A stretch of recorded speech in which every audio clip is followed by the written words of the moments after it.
আরও কিছু শাড়ি যেগুলো আমার অন্য এক জায়গায় রাখা ছিল, সেগুলোকে আজকে আবার ভরবো। এই শাড়িটা দেখো কি অসাধারণ দেখতে না?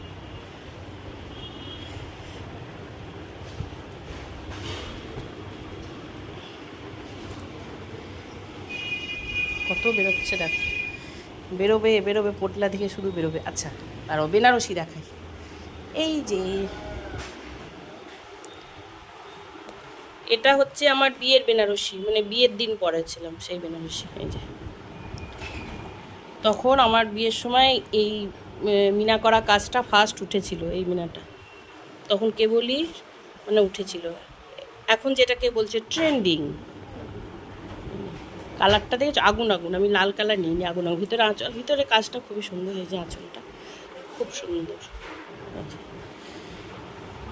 এই দেখো আঁচলটা কি সুন্দর দেখেছো? এই দেখো, দাঁড়াও দাঁড়াও 1 মিনিট, বউ ভাতের বেনারসিটা দেখিয়ে দিই। এটা হচ্ছে বউ ভাতের বেনারসি। এই যে আমার দুটো বেনারসি খুব সুন্দর। এই যে এর বউ ভাতেরটা পুরো অল ওভার কাজ, পাটটা এটাও মিনা করা। তখন মিনা করাটা খুব ট্রেন্ডিং উঠেছিল ফার্স্ট। এই যে এটা বউ ভাতের, ওটা বিয়ের। এই যে দারুণ না দেখতে শাড়িটা? ধুয়ে রাখবো শাড়ি দুটো। হ্যাঁ এটা শ্বশুরবাড়ি থেকে, ওটা বিয়ে।